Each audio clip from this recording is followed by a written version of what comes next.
This is We Burlesque. This is Max Moxie. This is Bert Schaefer.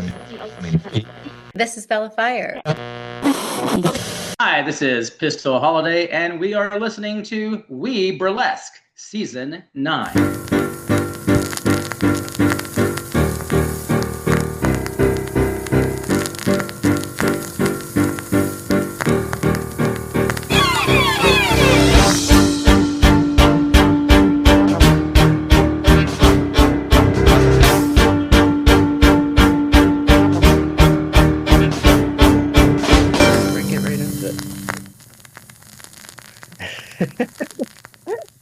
Gotcha.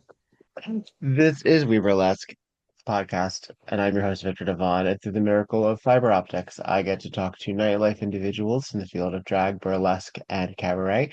And today is no exception. I have Dorian Dietrich on the line today. Hello, hello. Hello, hello. How's it going? I'm great. How are you? I'm doing all right. It's a little spitzy out there for me right now. I don't know what it's Ooh, like there for you in the Bay Area, but it's been hot it's been and really it's hot been here. wet. And I was promised a dry heat, and I don't like it. I don't like it at all. I when I'm not doing burlesque, I work as a barista and we don't have air conditioning in my place of work. And Oh dear. so when I'm running around, I'm like, I'm losing too much water. No, I do that's not, the that's heat does not awful. agree with me. I mean, as somebody who deals with hot beverages, I feel like that's just cruel. I don't know. I don't like that at all. How very Uh, European. we're working with, a historic space and, Uh, making the most of what we got. So, aren't we all? Aren't we all working with a historic yeah. space? Working. Making the most of what we got. Hey, So we met. Oh gosh. it was Burley Picks, and I think it was 2018, and then Well, there you go. Ohio And then shortly Ohio after was that. after that. Okay. So I did actually meet you in the Los Angeles area, hmm which is closer to my neck of the woods. You're closer to San Francisco. Are you in San Francisco proper? I am not. I'm about a half hour south in a little place called Redwood City. Mm, So for those who are familiar with the Bay Area, that is the San Francisco Peninsula. okay. So it's not an island, it's a peninsula. Got it. We're on the peninsula. Let's see. This is important. Have you always been there, or is that a relocation? That is a relocation. I've always been in California, but I was raised in Sacramento. Okay. And so then I said, fuck this shit. I'm out of here. Am I allowed to swear on Yes, you are this? Okay. absolutely. But why Uh, why why such strong language for Sacramento? I feel like I've always been a city girl at heart, and I grew up in the suburbs. So once it was time for me to go to college, I relocated to the Bay Area, and I didn't look Mm. back. See, everyone says the Bay Area. How large an area is that? Because it sort of seems I feel like it's nondescript. I feel like it depends on who you talk to, and I think Oh, that's fair. technically Sacramento can be on like the very, very, very outer stretches of the Bay Area, even though it's a couple Mm, hours away. like the But Badlands. yes, but Bay Area proper would be like San Francisco, Oakland, San Jose. So like a good 30, 50 mile radius maybe. Wow. That's a lot. That's a lot of folks. Yes. What is your proximity to, say, water? And when we think of the bay, we think of like, beaches and or sand. Is there a great deal of actual uh sand and water? Yeah, I'm not as much as you would think. We're not talking, tropical islands and, sun and beach all the time, but I can Sure. get to I it. mean, I can obviously you get have the Golden Gate Bridge. I mean, I know you have that I think I going can get on, to but a beach within 30, 40 minutes. But our okay. beaches are actually often more cold and foggy. Uh, well, as someone who grew up in Jersey, which is not known for I mean, it's not, I shouldn't say it's not known. What should I say? It is stereotyped as not being one of the cleanest states. hmm We had a great number of beaches. We obviously have what's referred to as, quote, the shore, and the shore depends on what beach you go to as well. because I mean Jersey's only like 3 miles tall. Sorry, 3 hours tall. So you could I go to Sandy Hook, and that would count as the beach. You would have all the way down towards Philadelphia and all of that. But it would depend. It would depend on the time of year, and some just smelled like uh rotting mollusks. Oh, delicious. That's how I want to spend my day.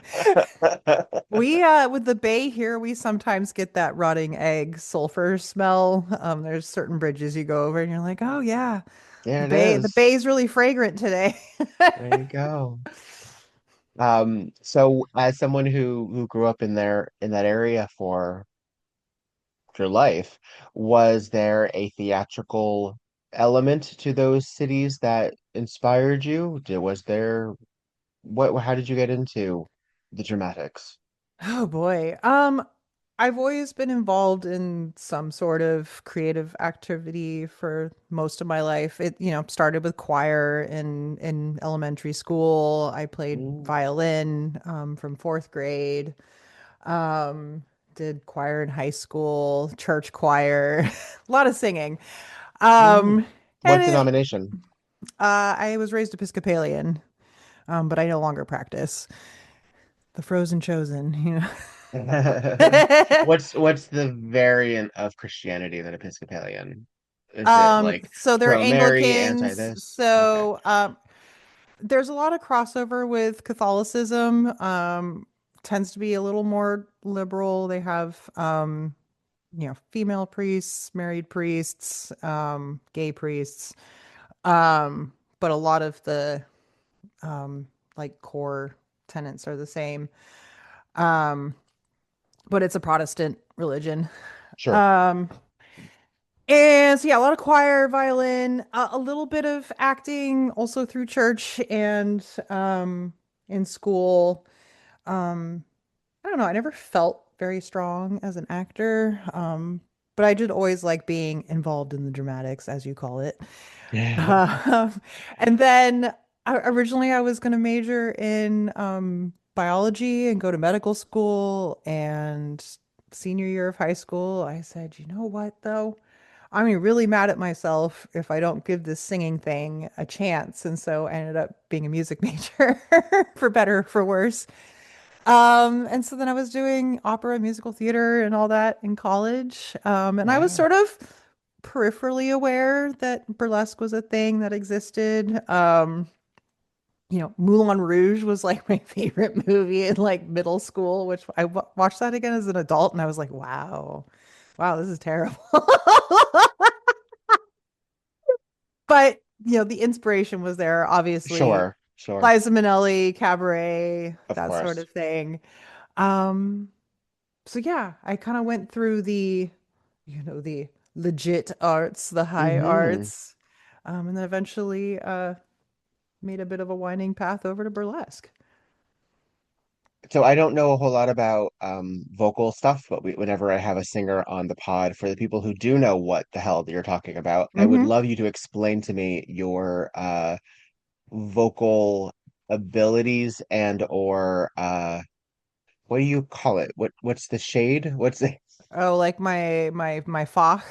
yeah, what's your how do Yes. you sing? How do you sing? So when I started in choir, it's funny.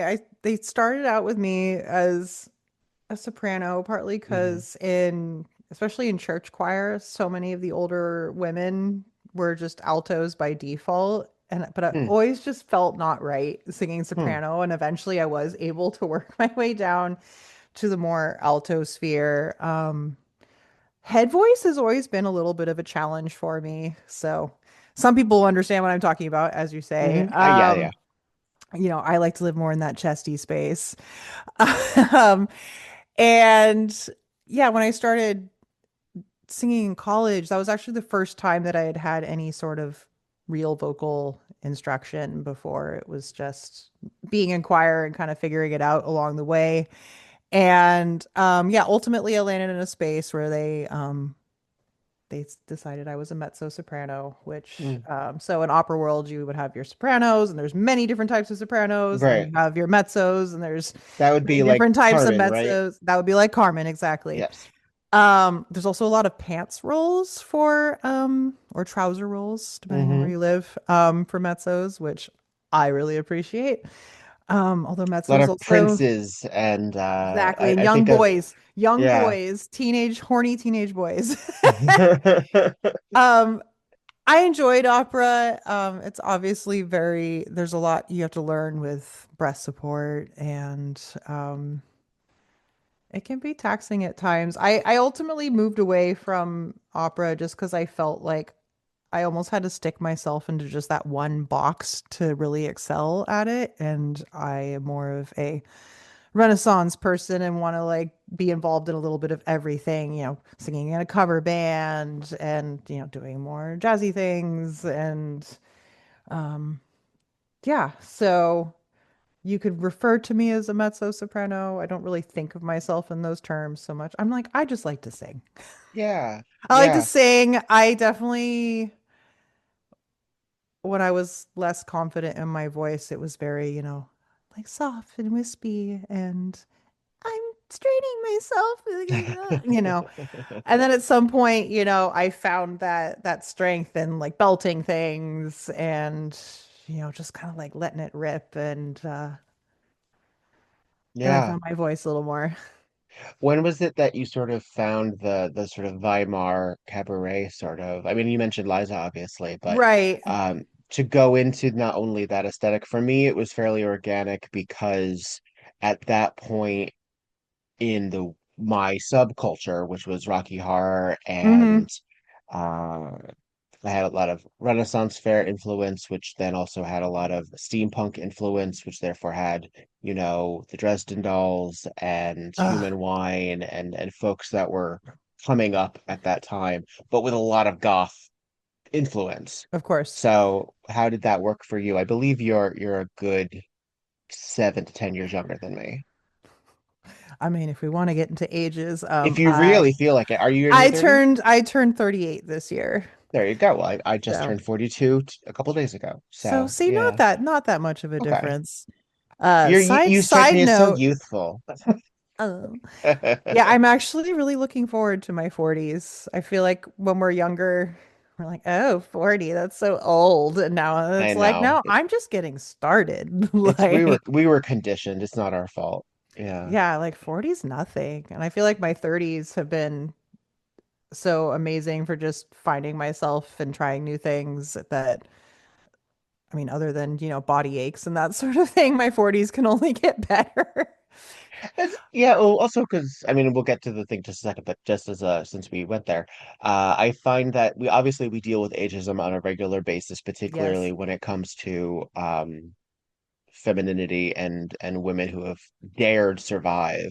Hmm. Um and this happens a lot in queer culture as well because our fandoms are kind of toxic, but I feel like we also embrace a lot of older icons because of what we purport to be their fierceness or their surviving. Hmm. So we do look at someone like Cher or Cyndi Lauper or Helen Mirren or Jamie Lee Curtis or any of these folks that represent daring to survive, and because they're cool. Right. I mean, Like obviously some just of them let are us thin. exist. Yeah, I know. You know. I know. I But know. also, I mean, I look at some of our, not older, but older than me performers, like Sweet Pea is a great example. And I think like Ginger posted the other day, like I think she's in like her mid 40s, and I was like, excuse me?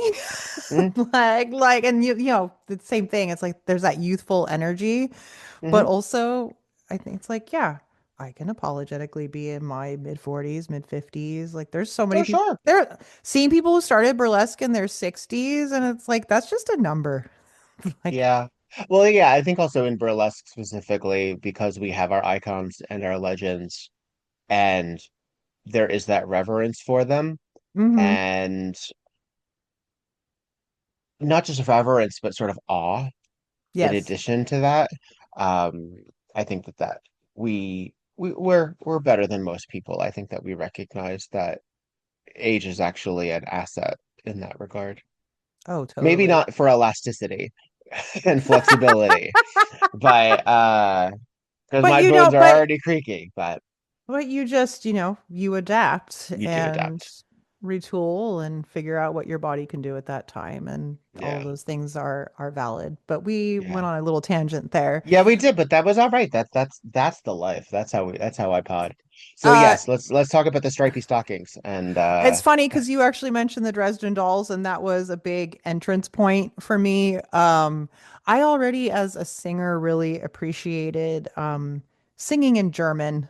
It's funny, as mezzos, there's a lot of repertoire oh in sure. French, which hate French. I avoid singing in French as much as possible. But German gets this reputation for being such an angry language, but Yeah. I think it's so delicious on the mouth and expressive, and I really enjoy singing in German. And I was going through my college education, and at the time, the Virgin record stores were closing down, and someone I knew went to a sale and bought a couple CDs, and one of them was one of the Dresden Dolls Mhm. CDs. And I was just like, what is this punk cabaret thing, and how do I get more of it into my life? And like you said, Yeah. the stripy socks and the makeup and just the whole aesthetic was just so perfect to me. I've never really been into super like bright, happy music. I'm like, give me all the tasty melancholy. Uh-huh. um, so that definitely was a good entry point, and it kind of just went from there, seeing other artists like Uda Lemper and gosh, what else? It was definitely, it was an entry point, and then it just, I kept, looking for more, whatever I could find. Vermilion Lies, Hmm. I mean, so many great artists. And I've always liked the idea of crossing over in genres. And so, like, my senior recital, for example, was, there was some opera, there was some rock and roll, there was some Dresden Dolls, there was some musical theater. Being able to blend styles and use that to then tell whatever story you're trying to Hmm. tell. And that subgenre of music and aestheticism just felt like a way that I could do that. Yeah. And I appreciate, I mean, obviously, Amanda comes with a lot of baggage right now, but Definitely. I which mean, right now, for I forever. know, I know. Well, I admittedly I live a somewhat privileged existence, and I sort of look past some of that, and some of it I wasn't really aware of. Hmm. And but yes, the and also my own values have changed over the years. Of course, as they So should, what I thought was acceptable or not a big deal, I have readjusted. So and it I mean, that can be a whole discussion in and of itself, how you yeah. hold creators and their works versus Well, and that's what complicated their too, own act. especially I mean I mean you want to talk about one of the most ultimate you deal with German music. Oh yeah. Um and I mean yeah, so I mean so the elephant in the room folks. Amanda Palmer, who is one of the Dresden Dolls, was implicated rather dishearteningly and tragically in the Neil Gaiman storyline, her ex-husband. If you really want to read the article, you can, but trigger warning, trigger warning, trigger warning. And I am someone who has always had relatively problematic faves. I mean, I grew up in the 80s and the 90s, which were very problematic times. I mean, when haven't they been? And my number one is Madonna, who for some people is the ultimate impersonator or head changer, and for Hmm. some people is a cultural vampire, and that's okay. That's, however your vibe is. My And my yeah, very first burlesque act was actually to a Marilyn Manson song, Are You the there you Rabbit? go. And it served a purpose at the time, Yeah, and then that was being good discussed stuff. more within the first couple of years that I was doing burlesque, and I was like, like I love the song. I love a lot of these songs, but I don't need to keep doing this. And it was my debut act, so I was able to take things from it and then Mm, infuse that into future work. I actually hmm tried to kind of retool the act with a different song, and it just, you know, it was forced. And so I said, I'm just gonna retire this. It's okay. My thought is, and I mean, it's sort of useful in this regard, but it is sort of also a gimme, is do I want to do an act to a song where the audience will be distracted the entire Mm-hmm. time about who originated it? And if the act is good enough, it will overcome that. Right. And if the act is reflecting on that, then that's okay, cool. That's different too. That's an entirely different thing as well. But if you're using it ironically or sardonically, or if you're reclaiming, cool, cool, cool. That's different. That's its own thing. But for example, I have an act to a Sia song. It's one of my Mm-hmm. signature acts, and Sia came under fire for not only some appropriation stuff, but also her use of autism in her Right. film. And she has since been diagnosed, and I think what that really was that was her very messily handling her own stuff, and that does not excuse anything because it was publicly consumption. um but I think the act is both good enough, has nothing to do with it, and the infraction is discussable. And also, I mean, who knows that much about Sia? Where that's not a distraction while you're Yeah. watching me as a mouse, like that kind of thing. I mean, you know, but for some people, people have very visceral responses. So if somebody didn't like that, I would have to take that into account. Is that Right. going to mean that I'm not going to book that for one of my own shows? No. Does that mean I'm not going to apply send it to a festival? No. But if they don't accept it because of that, well, okay, then that's their vibe. I do have a variant of that act to other songs. It's just my Mm-hmm. first choice. Um, and also that's the pop happy version of that act. I have a sad depression era version of that act as well, because where I lean more into the depression Oh, I hobo. love that. Yeah. Which Um, vibe do I want today? and I do it to Brother Can You Spare a Dime? Mhm. So I find that to be fair, and everyone's going to have different things. I talked to Lux Lacroix about Michael Jackson in the past, and obviously with the post Diddy arrest, a lot of other folks are implicated, and some things are just very fresh right now. I am Alex Cameron out of Cincinnati is a fabulous drag performer, Mm-hmm. and they said to me, I don't need to do Usher right now. I feel like that's going to be the audience is going to be thinking Time, about time and that. place. Yeah, yeah, and that may change in 10 years. That may change in 10 years. We go back and forth on our appropriateness for Lady Gaga. Mm-hmm. So she's having a renaissance right now, but there are some people who are very mad at her still. Um, I and mean, then at we the also, at the end of the day, you can't make everyone happy. And what is your line, and what are your values? And you just have to know, obviously, that you might come under fire from some yeah, people. yeah. Well, and then as a vocalist, you're also reinterpreting a lot of these songs with your Yes. own voice, right? Yes. So that I think gives it some slightly different power. I mean, I hate to break it down for some folks, but there are some songs that don't belong to us with our skin tone. Um, But there are some songs where that's complicated because there have been a lot of white songwriters who have written for the Black experience. Mm-hmm. Everything from the Gershwins with Porgy and Bess to the lyricist for Strange Fruit. The Feeling Good was written by white people. Um, Hair was written by white people, and that Oh, has a lot of hair. commentary on race. Yes. And that happens to be one of my favorite musicals, but I'm aware that it is full of baggage.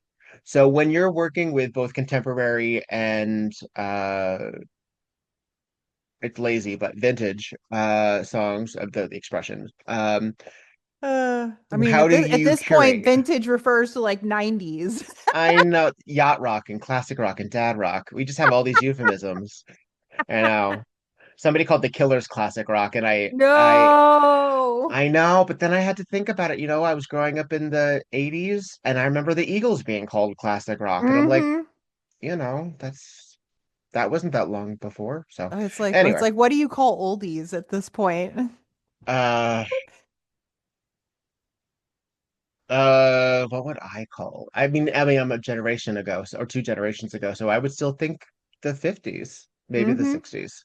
Yeah, yeah. But how do you curate? What songs, how do you decide what vibes with you and what is a strip act? Is it always a singing act for you? I actually, this is a thing. I've strayed a bit from the sing and strip in the last few years for a variety of reasons, and that is a goal of mine for 2026 is to really get more sing and strip and just singing in general back into my repertoire. Part of that is just informed by like hardware needs. I don't currently have a wireless headset mic that I can take with me places, and Oh, sometimes you did, I assumed you meant that as a metaphor. Yes, okay. yeah, and so we're allowed to be literal sometimes.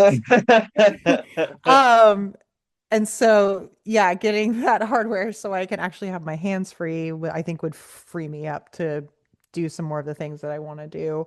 But you also you don't go down these paths and follow this shiny trinket and that shiny thing and oh, let's try this and that. And I'm like, okay, now that I've spent years doing trial and error and wading through a lot of things, and of course the pandemic, I'm like, oh, I lost that little bit of myself. Mm, Can we get back to that, please? But mm, choosing, so yes, sometimes obviously I'm choosing something because it is something specifically that I want to sing. um yeah, oftentimes it's just a tasty piece of music. Sometimes I have a very particular theme. For example, I have a Joan of Arc slow burn, and the last little chunk of music in there is "This Girl's on Fire." So, mm, very topical. hmm. um, I did a an Oscar Wilde act last year that I did do as a sing and strip. And so I had some Gilbert and Sullivan in there, like basically being Oscar Wilde talking about asceticism. And then there was this U2 song, Salome, which Oscar Wilde had written a Hmm. Salome play as well. And so, you know, sometimes there's just little nerdy reasons for picking I love songs, it. No, I love it. you know. My Metropolis act, I do to a cover of Crazy, and it was just like I heard the song and went, that yes, I need to do something with that, and then it just all kind of came together and made sense. So all the origins are different. I mean, the styles can be different. Although I've been leaning a lot more into slow burn the last few years. It was funny, before I did Joan of Arc, it was very intimidating, and then it just kind of unlocked something for me, and I'm like, I want to move like this all the time. No, let me just smolder across the Yeah. stage.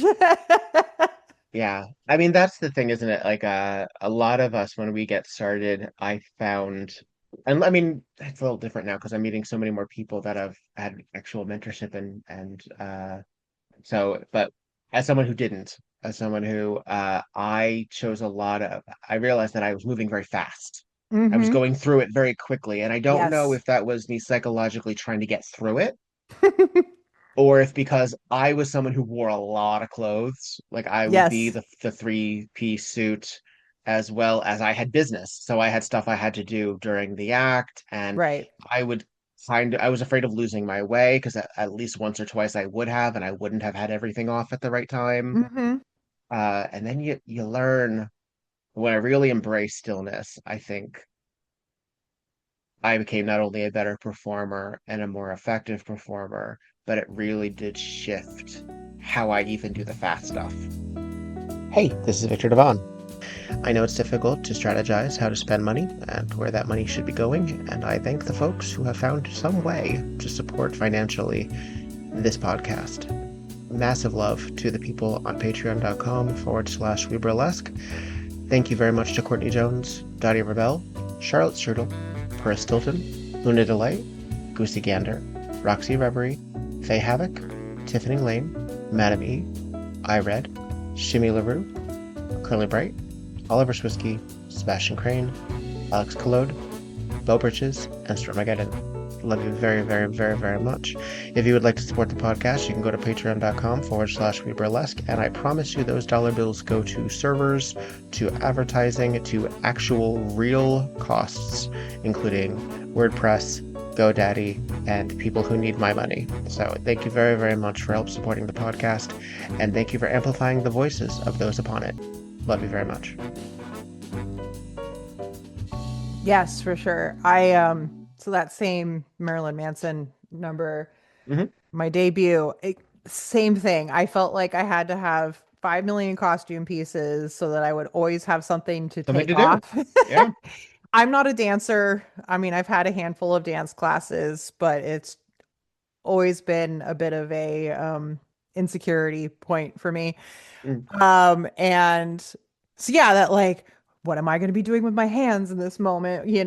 How am I moving? And so I had a corset, I had a hat, shoes, garter belts, stockings, jacket, just so many things. And it was like every last second was choreographed, and fast forward 9 years, the way I approach my acts now, I look at it very like with musicality. And so I know that like at this like beat in the song, or like this phrase, I want this thing to happen. And it doesn't necessarily have to happen at a specific point unless there's a reason, like a punctuation point for something to happen. But I know, okay, this is a section of the song where this thing comes off.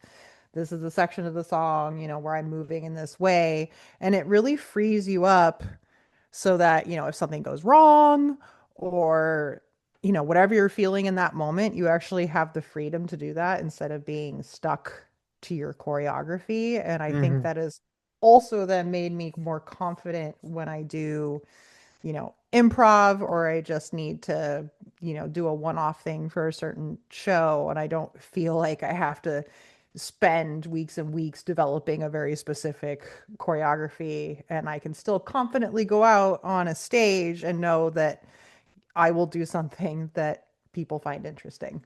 Yeah.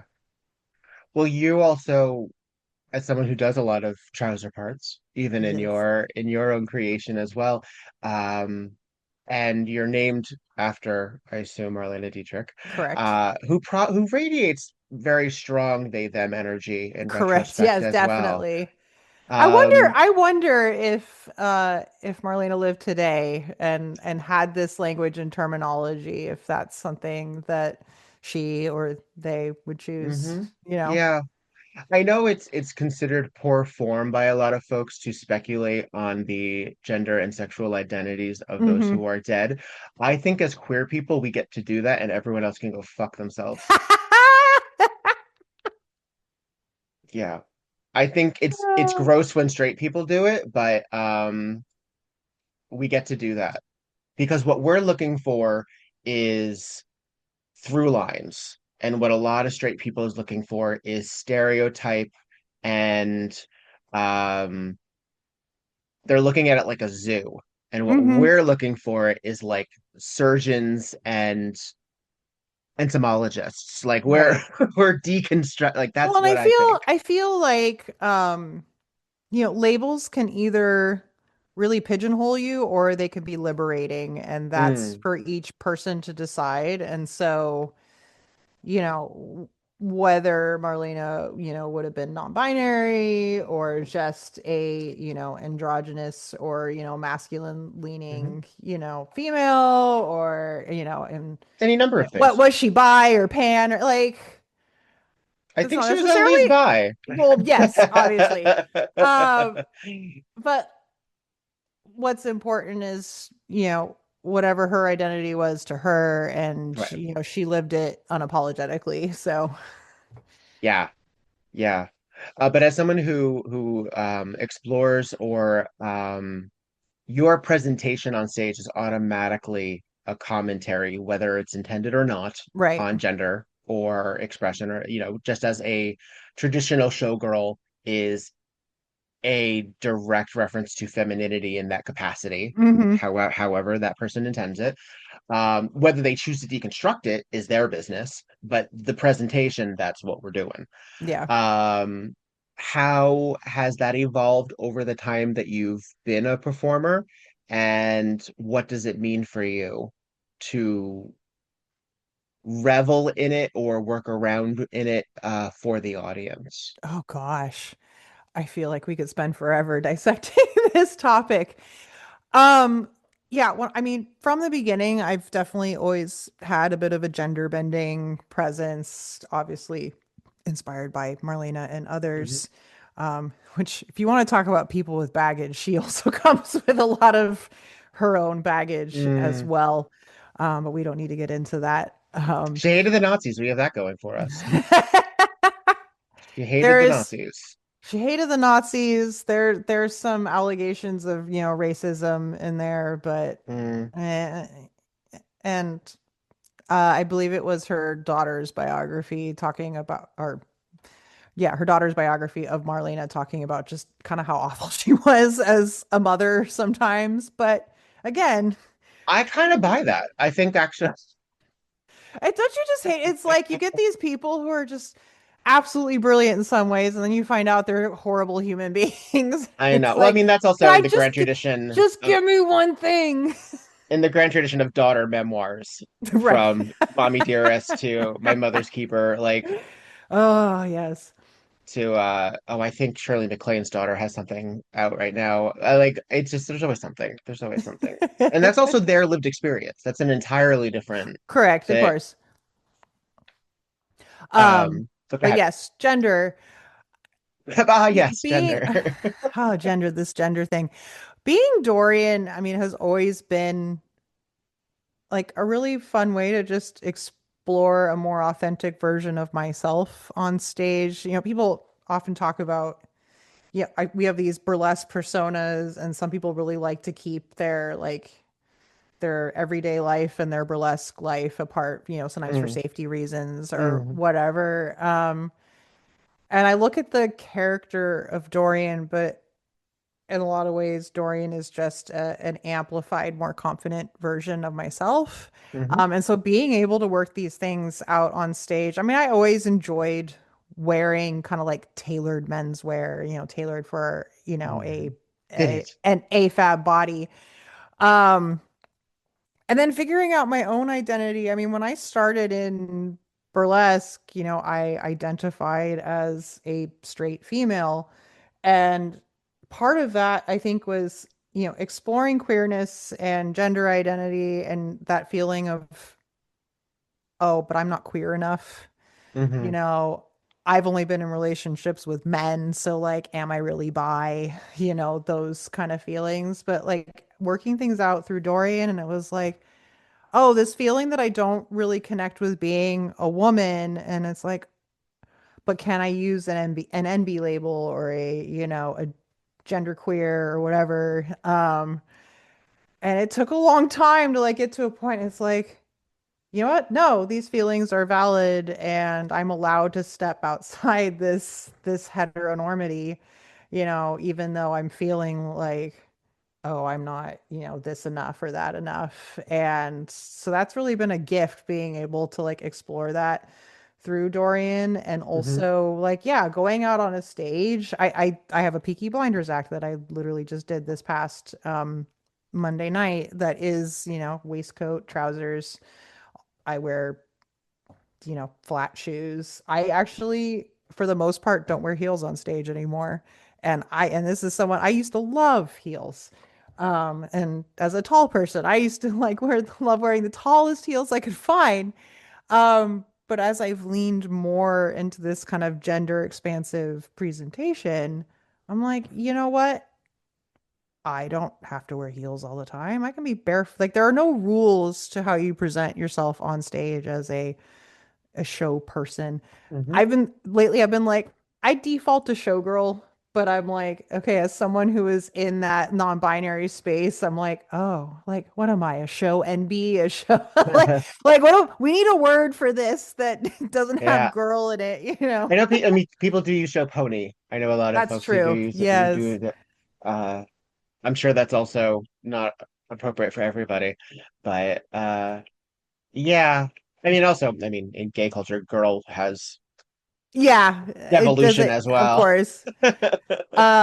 But yeah, things like the shoes. I wear pants a lot. I love corsets, but when you're starting out and you feel like, oh yes, I have to have the panel skirt Hmm. and the corset and Hmm. thousands of rhinestones.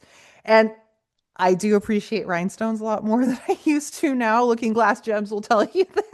Hmm. Um, but also giving myself permission that we can also play with different fabrics. We can, Yes. do You yeah, rock a tweed. I love a Like tweed or like a yeah, velvet or or brocade. Like you oh, yes. and that doesn't, I mean, that's its own thing. It would look weird if you tried to rhinestone some of these like woolen looking hmm fabrics. I'm I was sure it thinking could be about done, that but recently, and it's like, do I bling out these things? Like, does it elevate it for stage, or am I just doing it because there's a part of me that feels like, you'd you're lose the supposed texture. to? Yeah. It So, wouldn't look like, especially you have one, it might be a three piece, but I've seen it only in two parts with a vest and pants combo, where it's almost like opalescent. And hmm it's like you'd lose something if you tried to adjust that. right, right. Yeah, not everything. I think I think that I was resistant to rhinestones as a first starter because we didn't do that in Rocky. Very hmm few pieces were uh I mean, yes, the floor show, but it was like we would use like the cheapest fucking Michael sequins to just do just the sides No, on the no. dream corset from Fredericks of Hollywood. Uh, Um But I mean, most of that show and most of it's all very cheap. hmm It's fantastic.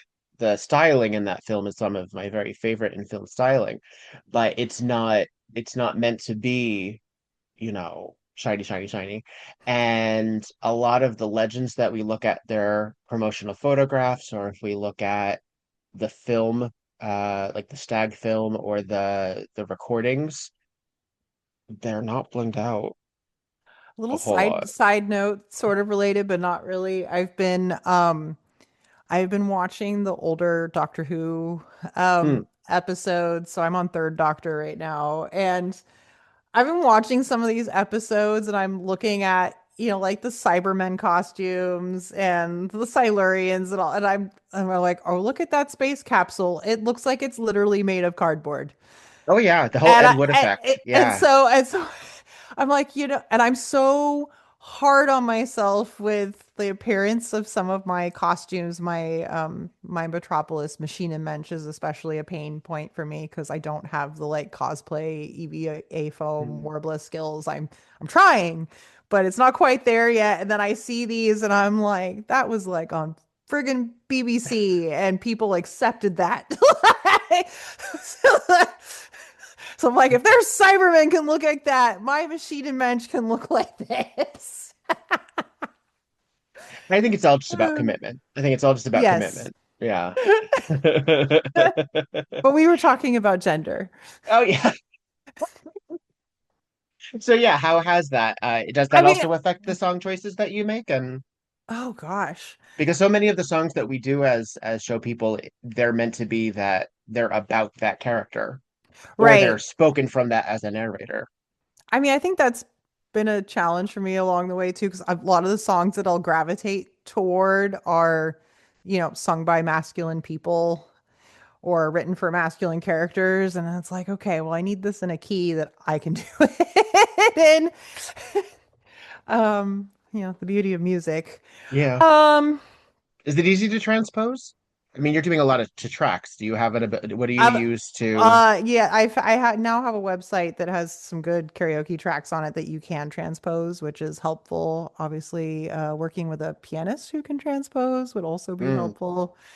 Um, Yeah, it's a bit of an adventure looking for the right things on the internet. The internet is a wild place. But Do you see yourself as possibly ever doing like a one person show with like a pianist? oh, I would totally be all over that. So actually, a few years ago, it wasn't a one person show, but a local drag queen and I put on a show at a local piano bar, and it was called Stay a Vile. And so there was a lot of like Kurt Vile songs Mm-hmm. and other kind of like related music. And so it was mostly me and Paige Turner, this drag queen. But we also invited a couple other people as guest singers as well. I have done the sort of my again, I feel like my senior recital that I did in college was very much like that, one person just like, yeah, let's do a big cabaret thing. In fact, it was literally called Life is a Cabaret. Um, and I would love to get back to doing things like that again. Like I said, I feel like this next year is my okay, let's just get back to myself. I feel like I've spent the last few years like just doing these one-off acts or like to kind of like fit myself into like whatever shows are available and feeling like I've just got to churn out things left and right. And I'm like, at this Yeah. point, I'm like, you know what? No, let's do quality over quantity. And I want to work on the things that I want to work on rather than trying to make myself marketable or like Hmm. commercially successful, if that makes Mm-hmm. sense. And I suppose, I mean, Mm-hmm. there's a We privilege of gotta being able work. to see that, say that because I'm, not relying on burlesque as my primary source of income. Um, it's very much an outlet. And so I would rather, let Dorian be Dorian than, sacrifice my time and sanity to Mm-hmm. just do whatever is going to get me booked. Sometimes people find that satisfying. That sometimes that's the grind. Sometimes that is Well, the this is the hard thing too, as creators, like have sometimes it's like you just gotta create things like this whole like content creation thing too, and having to like create content to get commodify. to like Yeah. actually get people to look at the content that you want to be making. Like I have to create these reels to get people to come to my shows. Um, I'm like, I just want to work on the things that feed my soul and make me happy. Is that too much to ask? No, no. Yeah. Well, the so when you were first realizing that gender was not the closed book as possibly assumed, do you think that Dorian Dietrich as an elevated version of yourself not only assisted in that, but might even be an aspirational version of what you realized you were looking for? Oh, yeah, Yeah. definitely, for sure.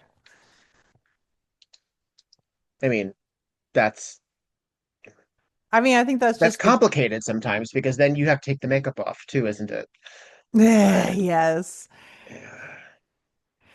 I I mean, I've always thought of performance as this is a way to share myself with my audience. So there's definitely a lot of vulnerability there. Um, in a way, it's a conversation. I am sharing myself with you. You are partaking in this experience with me. And so, having this vehicle of a character that is just more of an expansive expression of myself is just really a great opportunity to have. It's the challenge I think comes, and I mean, I was going to say my entire adult life, but really whole life really has been this like struggle between my like creative artistic side and my responsible side, and that constant war between like I just want to make art and sing and perform, and oh but I have to contribute to society and make money and not starve. And I'm like constantly going like, no, I want to try to make it as a full-time performer, but no, I have to like live. And so I feel like this is my brain weasels will forever be on this back and forth track, you know, also the like I literally just got myself a tattoo on my wrist that says good enough because I'm always Mm. struggling with those feels of, you know, am I good enough? And that is often tied in with the, you know, the imposter syndrome and the well, I'm not like making real money at this and, you know, doing this as a full-time performer. So am I a real artist? But, Well, you know, because I who mean, hasn't felt that way? there's an argument to say that if you make too much money, you're not a real artist. Oh, So that's what I'm doing. I'm just yeah, making sure I don't make too much exactly. I mean, I'd love to have that problem, but money. I'd love to have that psychosis. Yeah. Oh no, I'm too sick. Oh no, I've sold out. Oh dear. Um, I mean, I think I would be an excellent rich person. I would be a philanthropist. I would be an advocate, and uh, I would, you know, what it oh, I don't remember who said it was Earthicate. I forget. But money is like manure. It only works if you spread it around. Um, oh, who said that? You're gonna have to look But that up I afterward. do have to. Ah, damn it. I'm And banking on winning the it's like $1.3 billion Powerball. but see, then you have to play, and I don't. I just expect things to. Oh, that's from Hello Dolly, actually. Apparently, Oh, okay. um, it actually might be from the Matchmaker. I'm not sure, but yeah, it's the root of all evil, but it certainly does solve a lot of problems that evil has created. And I guess working in like a capitalistic world, and you and I also evoke a previous time of like divine decadence in a different Yes. era of depression. I love that phrase so much, Oh yeah. divine decadence, which also happens to have the double D in there, like my Yes. name. Yes. Um, but that also is it's we're evoking fantasy and parallels to Mm-hmm. today. I mean, there's a reason that a lot of these revivals like Cabaret are so prominent because they do Yes. speak to today. But our audiences are different. And even though we've done the research, hopefully, and folks like us, I mean, you and I have we have a great number of Dramaturgy? What? um Work? What is this well work? I mean, it's some of it. I mean, I fell into it entirely coincidentally. Once it became work, that became the challenge. That's the issue. Hmm. Once it became something that was like, oh no, I also have to like look this up, then it was a little bit too much like school, and that I mean, I that think was that is another thing we balance as performers is like when it actually starts feeling like a job, then it's like, oh, but is that sucking the joy out of it? Fine. And so balance in all things. yeah. Do you thrive when it becomes more of a job?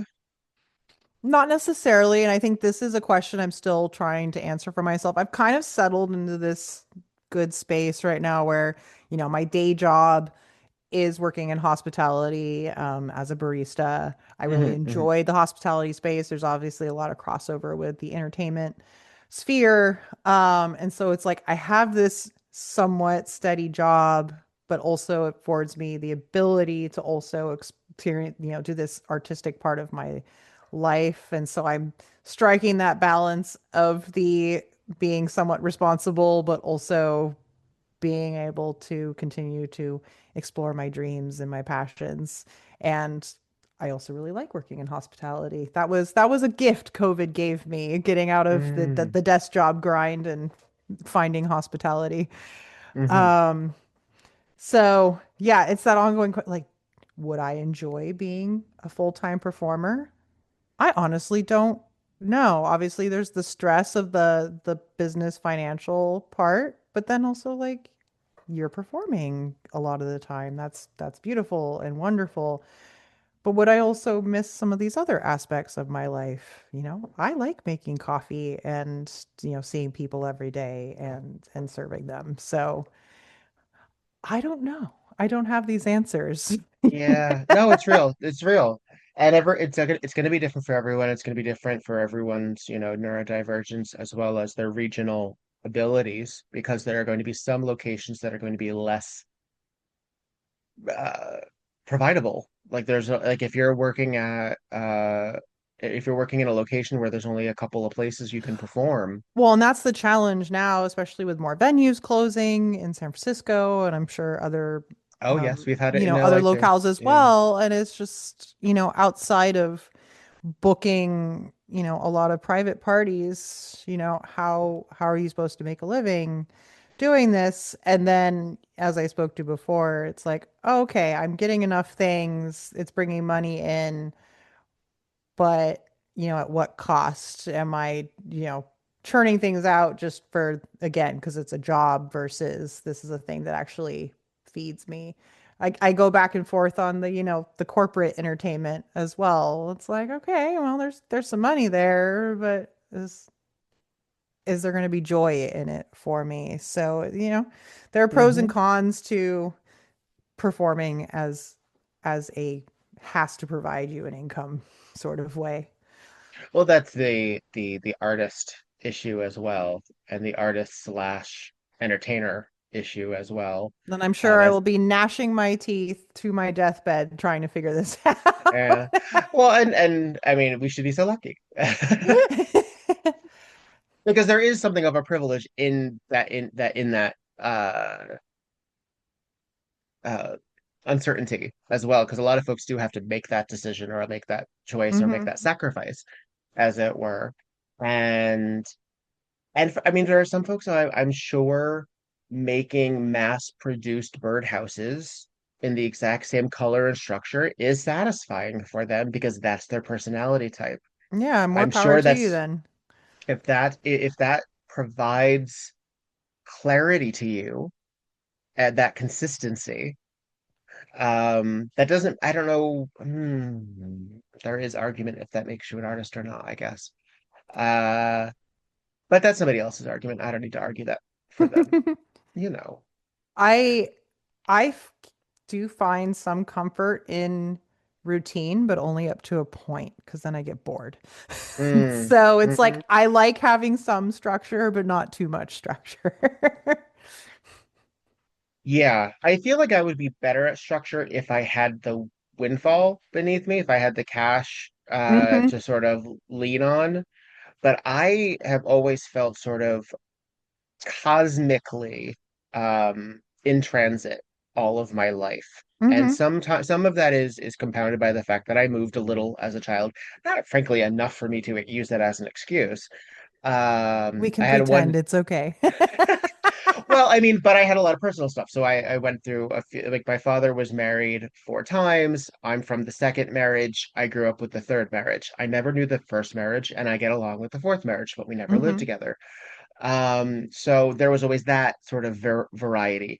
Different family members lived with us. Sisters moved out, sisters came back. Sisters were estranged, sisters reconnected.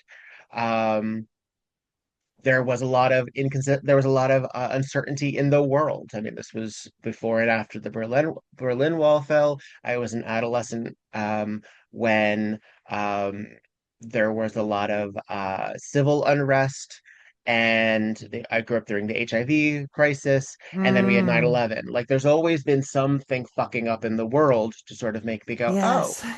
And technology has been such where that's been more and more prevalent. I grew up with TV screens. There's a lot Hmm. of folks who didn't get their news from TV screens. They got it from either the newspaper, which has a very specific visual and usually only one perspective, Hmm. or the radio, which similar concept but no visual. I think anyone who grew up with so many possibilities and uncertainty, and now we have AI to deal with, I could understand a young person growing up today being massively overwhelmed before even dealing with their own guts, you know? I mean, I'm massively overwhelmed. Right, So.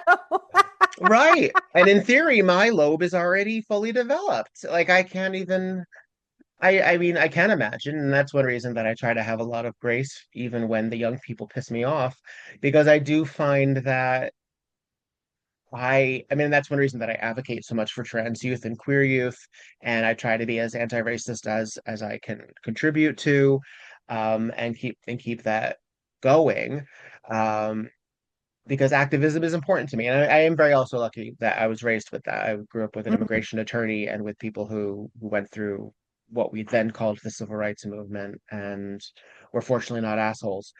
So I guess but also as entertainers, we have that too. We have that reflection as well. We have that Mhm. public figure.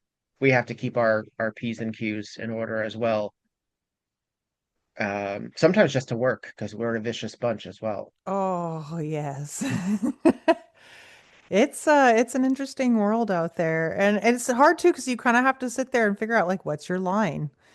And when you're choosing things and yeah, I don't always have the answers. Even also, I mean, as a white person moving through the world, I'm like, I don't want to speak for, peoples who it's not my, space to speak, but Mhm, also I want to be able to advocate mhm. for people.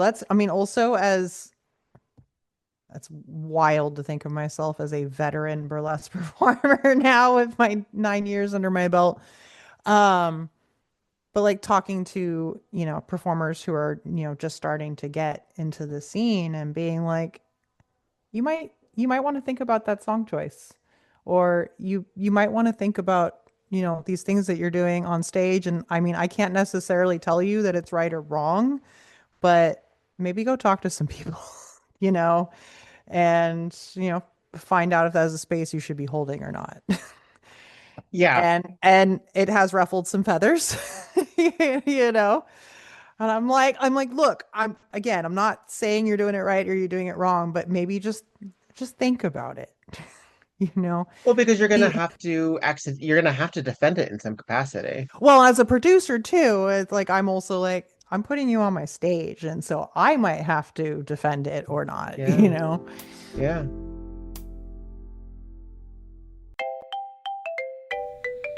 Hi, I'm Jen Ponton, And I'm Lillian Bustle, and we're the hosts of All the Fucks. a podcast about vulnerability. But it's more than just that. It's nostalgia. It's unrequited crushes. It's the mortifying moments that make you want to crawl back inside your own belly button.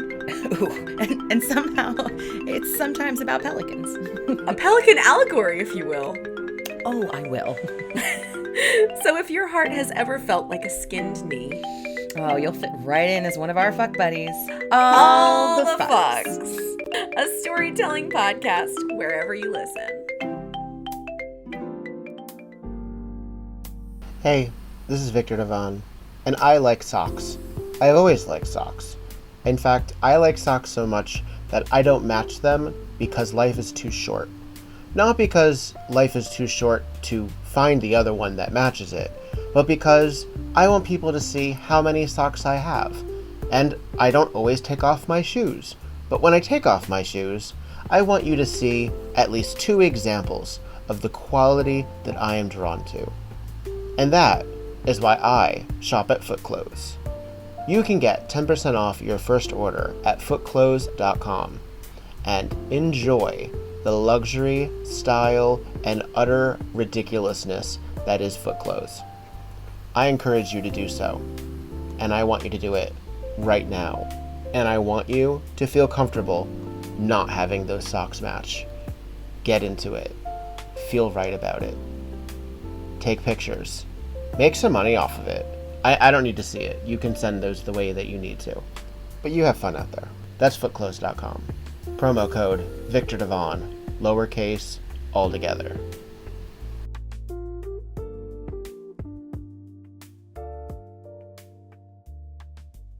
That's real. A lot of producers, you have to really pay attention because you're dealing with independent contractors who are their own thing, but they reflect you. Mm-hmm. And we are a community that really judges association Mm-hmm. and the company that we keep. Right. Um, and For I've better or talked for about worse. and I've talked about it on the pod before. I mean, I understand this is ours and we want to keep it unblemished and therefore it's the last vestige of art entertainment that doesn't have an outside influence. We Mm-hmm. don't have Reddit telling us how we burlesque or how we should be. The same way that like drag does, or even movies. Like the if can you imagine a Rotten Tomatoes for burlesque? Can you imagine TMZ for burlesque? I need you to get on Um, that right now. I need Rotten Tomatoes for burlesque.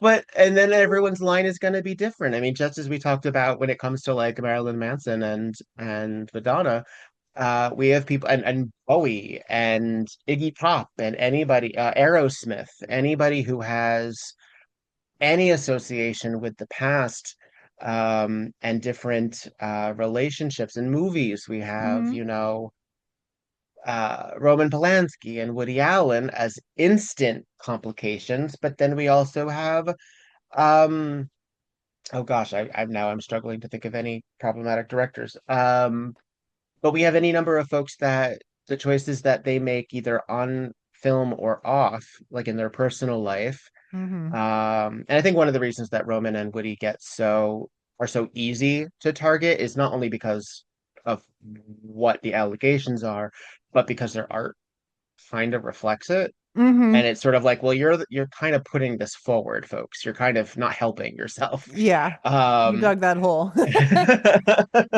and that's, I mean, that certainly can be said about many of our pop stars that we have issues with, because a lot of them will do art. I mean, Michael Jackson made many albums, many songs that reflected on the press. Hmm. So, as burlesque people, I don't know if we necessarily have the time or the opportunities to do burlesque acts where specifically we comment on each other, but we certainly comment on how the world sees us Yes. if we're reclaiming. And sometimes that could also get a little preach to the choir-ish, where it Hmm. depends on who the audience is. But yeah, I don't really know where I was going with that, but I don't know it's either, just but it's okay. yeah, there's just a lot of weight to being, even in our circles, a public figure, as it Yes. were. So, all So famous with my just under 3,000 Instagram followers. I mean, I've been doing this 19 years and I barely have 3,000 Instagram followers. I feel like And I hit a point and then it just stopped, like I gained 20 people yeah, a year. well, that's the other thing is that, I mean, I've been doing this long enough where I'm very fortunate and I don't take it for granted. And folks, if you're listening and you have not, and you meet me and you haven't told me that you listen, or that I've contributed in some capacity, even if it's amplifying other people's voices, please tell me. You're never bothering me. I promise you. When you're talking to folks who have been in this for a minute, and I include the icons in this, so I include, you know, your Tiggers, your Desiree Demores, go to them and tell them what they mean to you. Hopefully they'll be nice. Those people I just mentioned will be. And that's also true of your legends. I mean, like, but specifically your icons and your accidental queer elders, Hmm. a lot of us are just here because we happened, again, to survive. We just happen to Yeah. keep doing it. Well, and as someone who deals with anxiety in their daily life, and just dealing with a lot of my own like self-worth issues, I mean, obviously some of this is just for me to work on. We're Hmm. always working on ourselves, but um when I mean, it's so easy to like latch on to all the things that, oh, I fucked up this performance, or like I see these other people getting booked or I see these other people being talked about, but they're not talking about me. And it's so easy to fall into that trap of I'm It not should valued. have been me. I'm not Yeah. valued. People don't think about me. These Yeah. producers, aren't, telling me how amazing I am. And so when someone does come to me, like either, in a DM or in person and says, hey, I saw your performance the other night and it was, or, you really inspired me in my own, whatever the comment is, it gives me that little moment and I need to learn to hold on to them longer and let them feed me. But that little moment of like, wow, I touched somebody. That sounds dirty. I touched someone. But like, no, but I was instrumental in their Yeah. lives in You some connected. way. Yes, I Yeah. connected, and I'm like, and isn't that part of why we do this? So to know that I did something right and it worked, like, so yes, please stroke my ego more. Like my mental health will appreciate it. I mean, it's I mean, and I also say like because we're also human beings, and I mean, more often than not, we're human beings. And some of us also deal with stuff, and you never know, you might catch us on a bad day, and some of us are assholes too. So you might actually go up to somebody and say and gush about them, and they may not be the kind of person who can handle that kind of compliment, and they may also be the kind of person who does not want kind of compliment. Hmm. And that's just how it is. I'm not going to Yeah. say it's good or bad or it's wrong or right, but it's just how it is. I mean, you can Um, always take, I mean, consent, of course, is of always a course. good, I had someone, I was at my day job, but because I produce in the same town where I make coffee, um, they came up and they ordered, and then they said, "May I give you a compliment?" Which was like, whoa.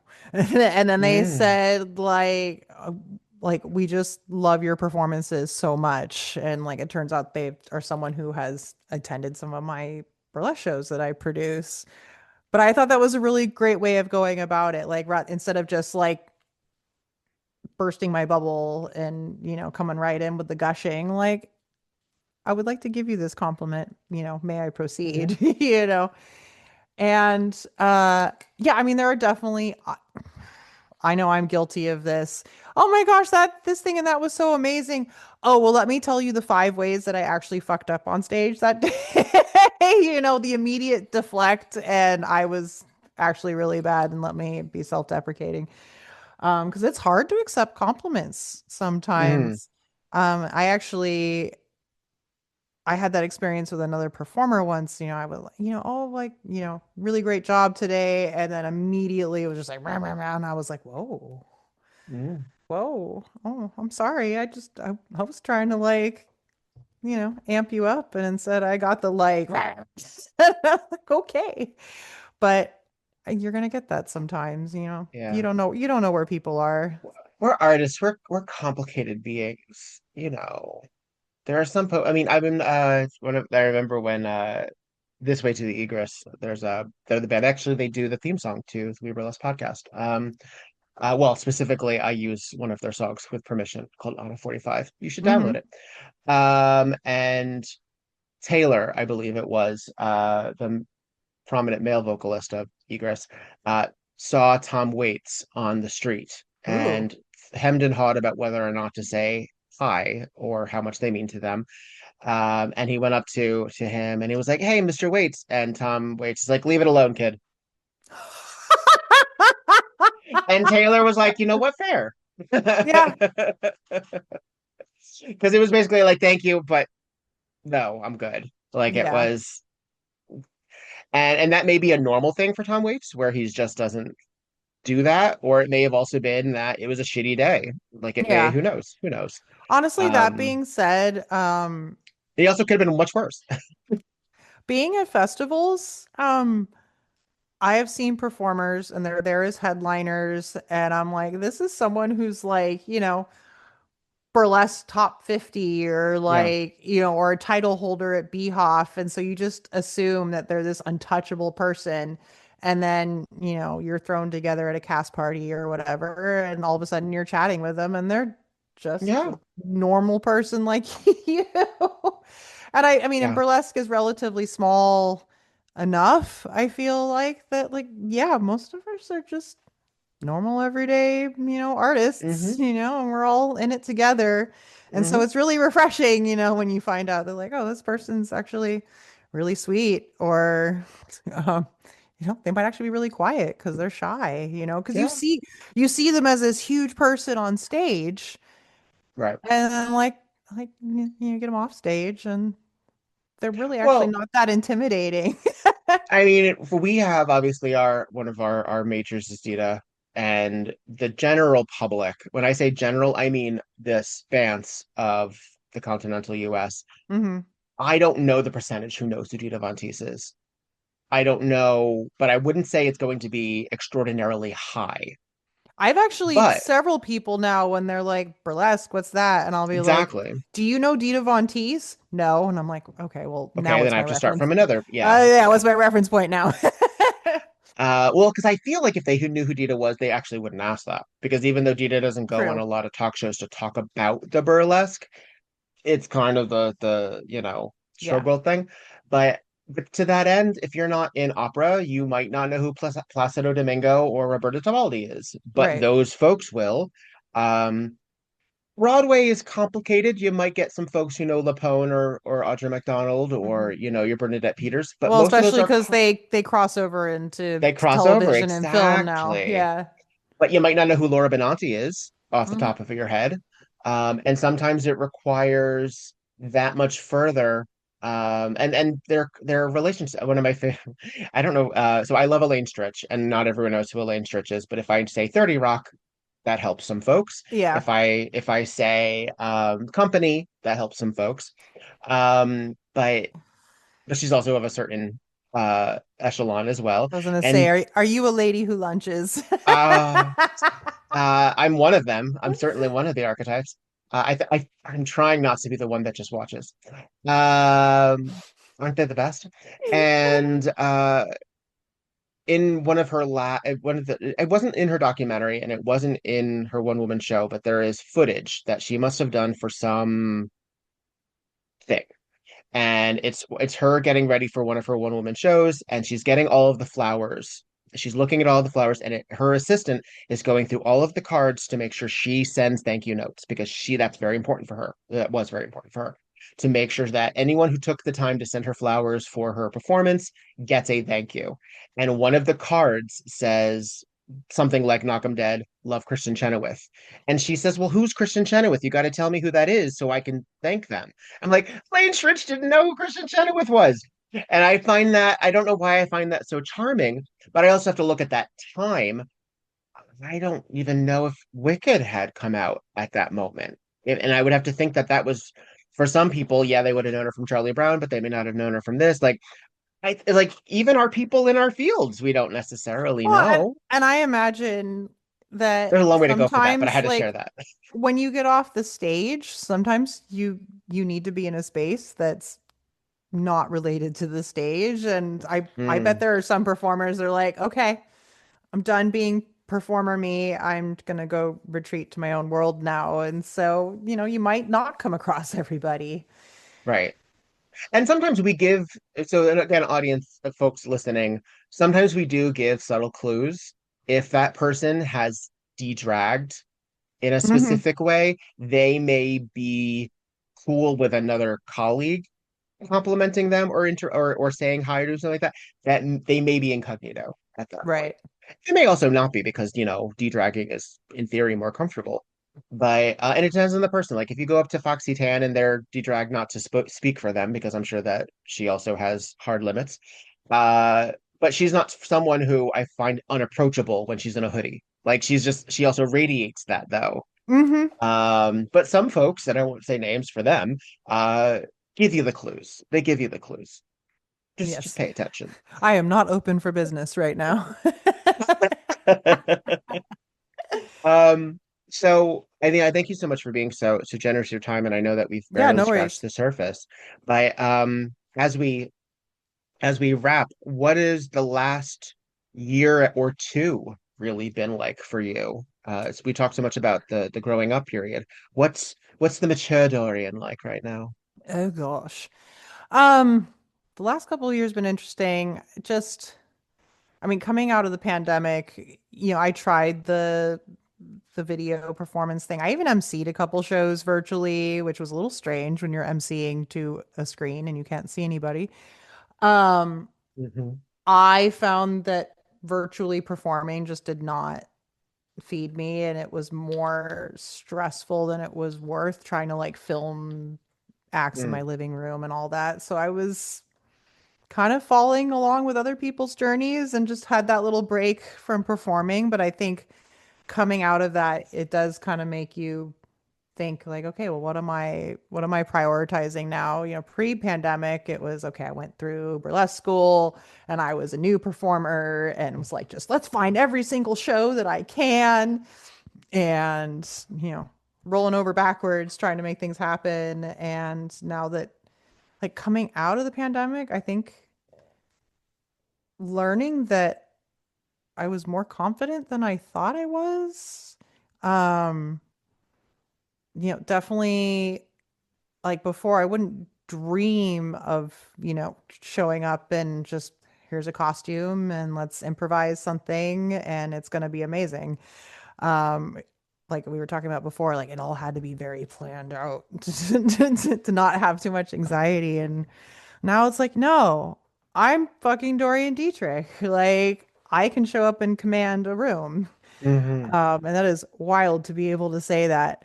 Um, Still, I think juggling with, yeah, what are my priorities? I've been producing more. Um, and through that, also, I'm seeing more. Um, with less show opportunities does mean that I've been doing less burlesque performances. And sometimes I'm a little sad about that. It's that self-worth stuff again. Oh yeah. Um, but as I alluded to earlier, also being like, yeah, let's like really I feel like having that stop gave me the opportunity to be like, okay, like what am I all about? And what is the Dorian that I want to present to the world? And then let's like move forward with that informing what I do. So that Hmm. means like going forward, like, yes, there will be more sing and strip. Hopefully, I feel like I've gone into this space where I do like what I'm calling period nerdlesque. So that's where you got like your, Mm. Oscar Wilde and My Metropolis and Joan of Arc and all that. Yeah. Um, I'd like to be able to travel more and perform, especially it's just fun to go places and see new people and perform for people who haven't seen you perform before. But also, oddly, yes, settling into this space where I am one of the more veteran performers in my area is really bizarre because I don't feel like I've been doing this that long. And, like you said, the Foxy Tans of the world Yeah. and yeah, and Desiree and all those people like, yeah, sure, they've been doing it longer than me, but I've been doing it longer than some of these new folks. And so I feel like the last couple of years has been more about my space as like a mentor and a relatively veteran performer Figurehead of some variety. Yeah. and then create creating spaces for those newer performers. That's actually been one of the great gifts of producing is I have a whole variety of people coming across my stage, burlesque people, drag people, other variety of people, um, and some of them I'd never met before they were on my stage, and I come across them either through social media or through other performers I know. And so being exposed to all these different talents and then having people come to me and say how much fun they had at my show and, were telling me how much, yeah, my performance style then really inspired, something they were doing. It's a cool space to be in, Hmm. as someone who performs and produces and, also moves among a people with a variety of experience.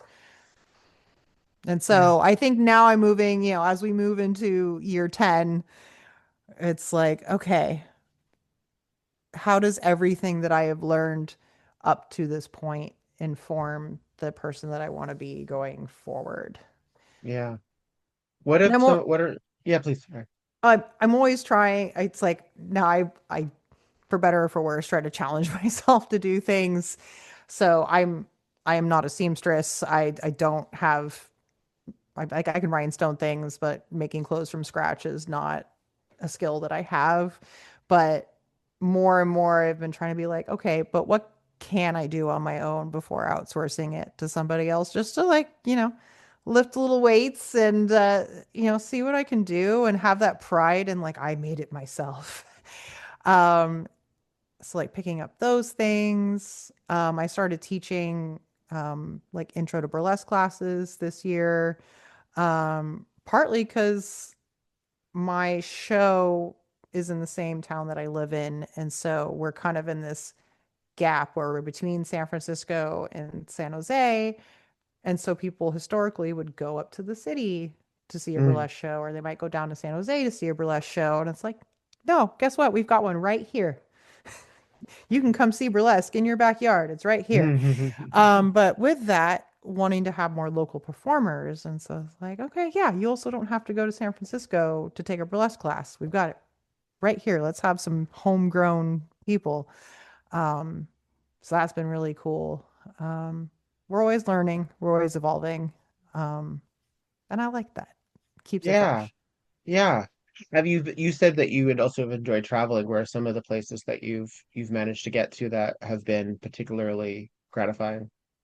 I mean, years ago I did the Minneapolis Burlesque Festival, and Minneapolis was great. That was a wonderful festival. Highly recommend if you haven't done it.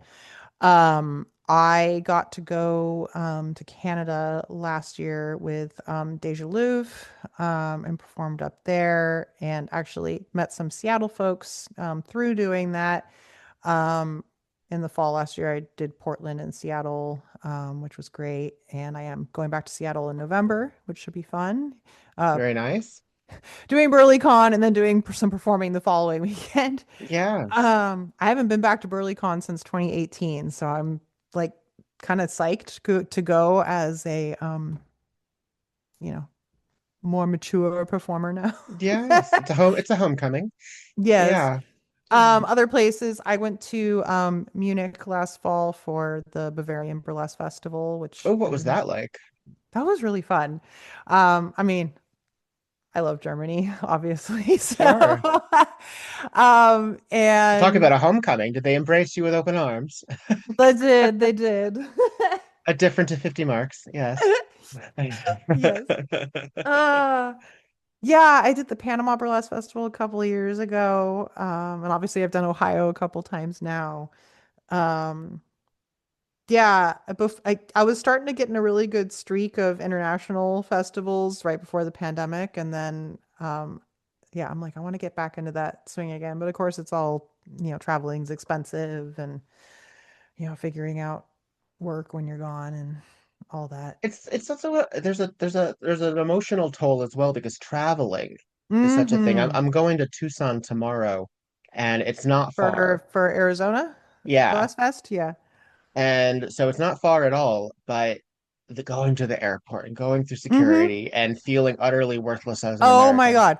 Going through security as a performer, like, ugh, I have this hat box that I will sometimes like use to transport a wig or a hat. But because of the way it's shaped, it's actually gotten stuck in the scanner a couple of times now, and then everyone's just Mm. like, "Oh my God, who's holding up the product?" And I'm like, it fit at the other airport. Like, leave me And alone. even if you go early so that you're not rushing, you can't, other people there are 15 minutes before their flight, so you can't, like, that doesn't matter. Like it's all just, yeah, and it's all a circus as well. It's all Hmm. theater. It's all theater. Um And I'm I always don't think like, we have, do I just wear my wig on the plane? I've there are worn a folks, top hat in the airport before. Like, yeah, you know, like, yeah, yeah, that's real. oh God, I packed this thing in my checked bags. I didn't have room in my carry-on. Am I gonna lose it? I have I mean, the act is fairly simple, so I have to pack tonight, but I'm like, I hope that I can just get everything in there and not worry about it. I don't think we have to take our shoes off anymore, for now in the airports. Supposedly, although I haven't the last time. The last time I went to two airports slash show. I walked through and set the scanner off, and so I had to go back and take my shoes off. And I was like, Okay, well then ugh. they were willing to give you the chance, but Yes, I know. It's just like every airport needs to admit that they all have different rules hour to hour, they and do, and it's it's not really our fault. frustrating. Like, come on, be consistent. It's just, and also understand that humanity is a trash fire, and so they're anticipating that everyone's going to be a problem. Hmm. That's not my fault. It's just not my fault. And again, I'm just bitching to the ethos because that's not going to get fixed by anything. I And don't know then how. I mean, I'm yes, surprised we actually don't take our shoes off.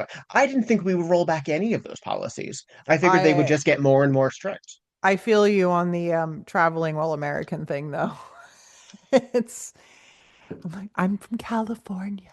I just and I'm again, not one of those Americans.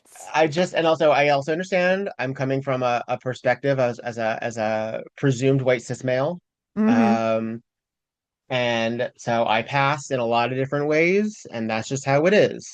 I'm that's but and so therefore it's going to be much harder for people who are any variant beyond Right. beyond that. um, but it's a mess all around. It's a mess all around. Yeah. And then you know in depending on how well we take care of ourselves once we're at the gig, like that can be exhausting if the act we're doing is particularly exhaustive and we don't have our home creature comforts. Right. That's a lot too. Like I do love all my stuff is here, so coming home is always cool for me.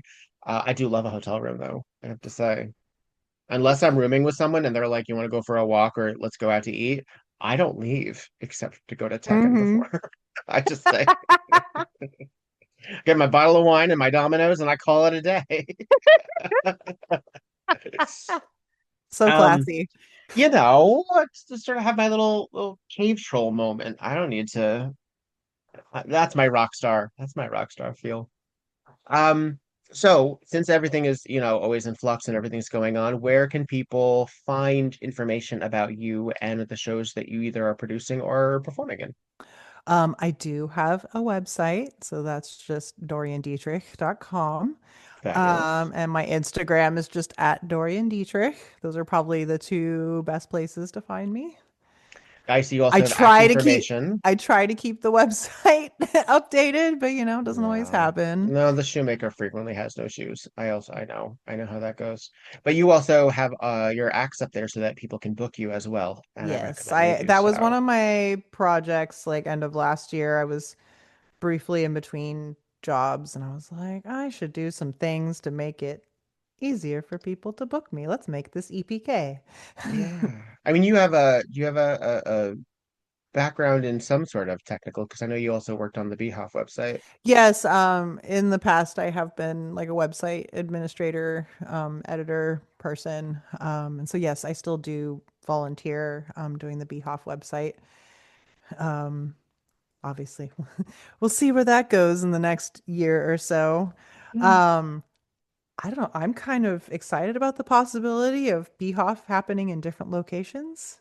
Hmm. I would like to go somewhere other than Vegas, although Vegas is very convenient coming from the West Coast, but um It can be convenient in other places in the West mhm. Coast. I'm like, let's go somewhere different. Vegas is too hot. I definitely have that when I'm at Beehoff. Like we just stay in the hotel. Yeah, I yeah, yeah. stay in the hotel and inhale cigarette smoke for the whole weekend. Well, that's the Weimar experience right there That too, is isn't very it? true. That is very true. The spectacle. It's one big smoky nightclub in there. Well, it's a delight of getting to know you over these past couple of years. Again, meeting you at Burley Picks and then seeing another individual in the clown white is always a pleasure. What is your brand of choice for my edification? It's funny. I haven't been doing the clown white as much. But my husband actually I stole his clown makeup from him because he was in a group called the Trash Can Marching Band, which is a bunch of clowns that play drums and horns and Mm. stuff. So I think we had Mayron and Ben Nye, but whatever I I could always get say my hands on. depending on your skin type, you're gonna need one or the other. But I Hmm. did try I was tagged by a friend and they were very well meaning, so this isn't please tag me in things that you think I'll enjoy. That's always fine. But it was like this very fast setting white. It was like you won't need a powder. I'm like, well, all right, let's see. Uh-huh, yeah, And sure. I tried, and it was the worst consistency ever. Oh, And it still lives. in my bathroom. I think just as a warning,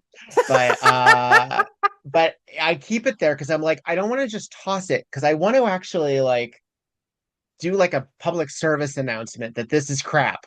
But I may eventually need to. Yeah. Yeah.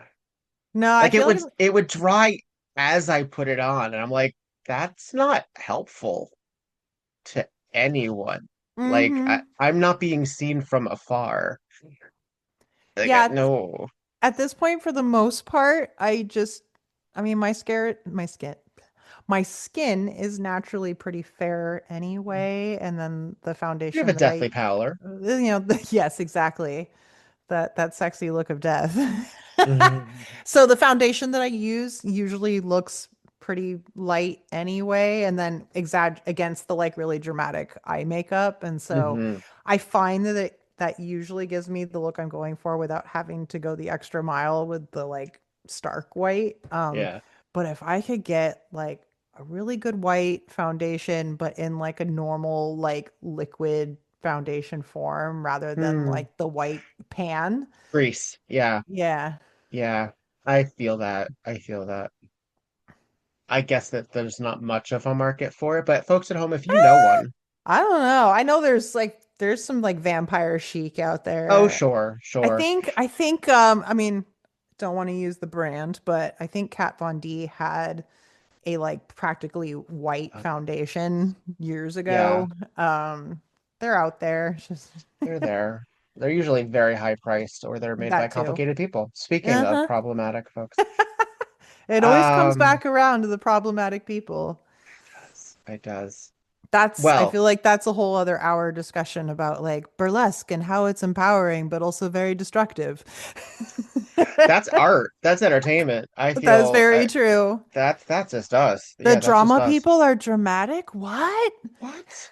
Well, I am formally inviting you to come back to do the music that made we, where you pick 10 songs that have made up your life in some capacity, whether that's on stage, off the lullabies from Ooh. childhood or the first acts or however you take the assignment.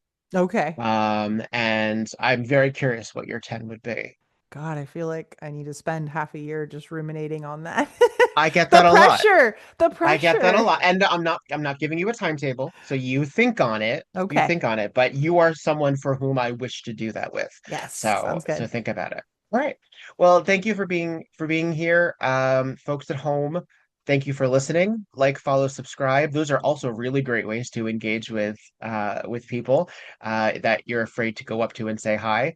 Go like their shit. It's always important. It's always very important.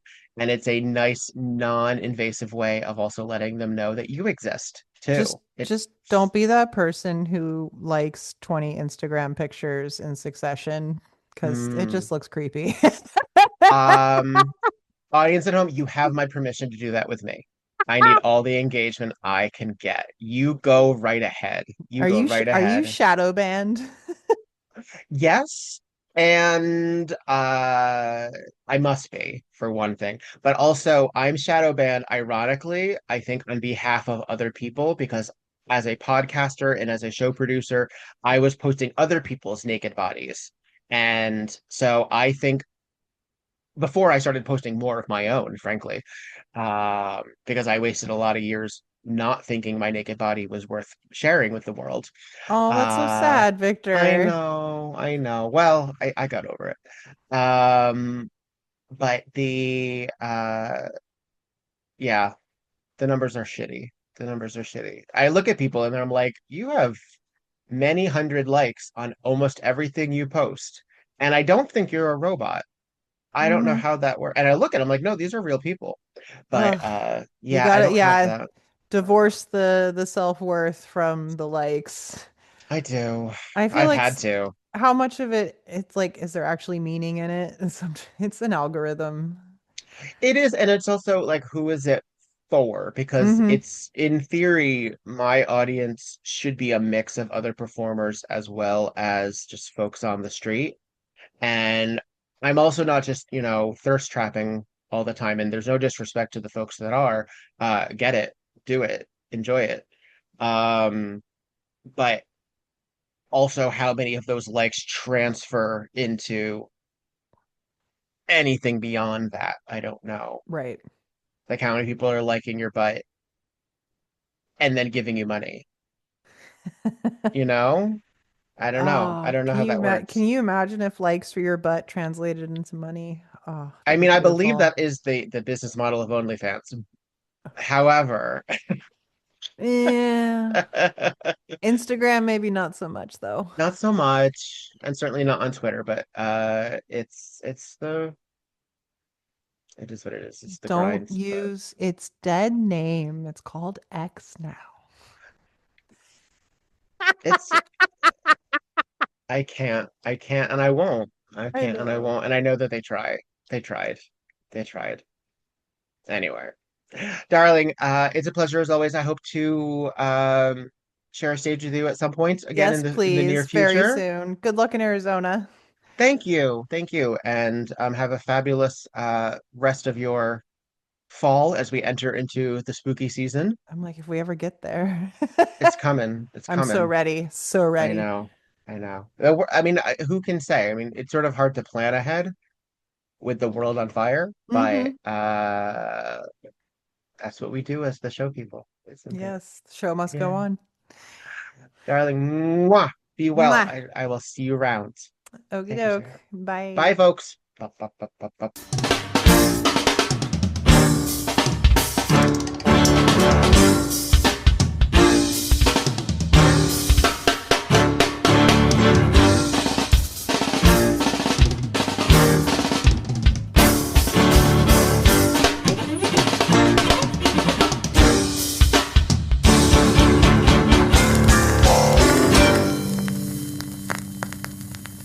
We Burlesque the Podcast, created, developed, and edited by Victor Devonne. Podcast artwork by Logan Laveau. We Burlesque the Podcast cover art photography by Atticus Stevenson. Theme song, Anna 45 by This Way to the Egress, used with permission. All incidental music via Pixabay under the expectation of fair use. Please visit WeBurlesquePodcast.com for notes on this and every other episode. Follow We Burlesque and Victor Devonne on just about every platform, and support the podcast via patreon.com/We Burlesque. Don't got the cash? Please follow, subscribe, and give 5 stars on every platform you can get your hands on. It really does help. All original material is owned by Victor Devonne and White Elephant Burlesque Corporation. All other materials property of their respective copyright. No infringement, while likely, is intended. This episode, and all episodes thereafter, are in memory of Lucky Charming. Miss you, friend.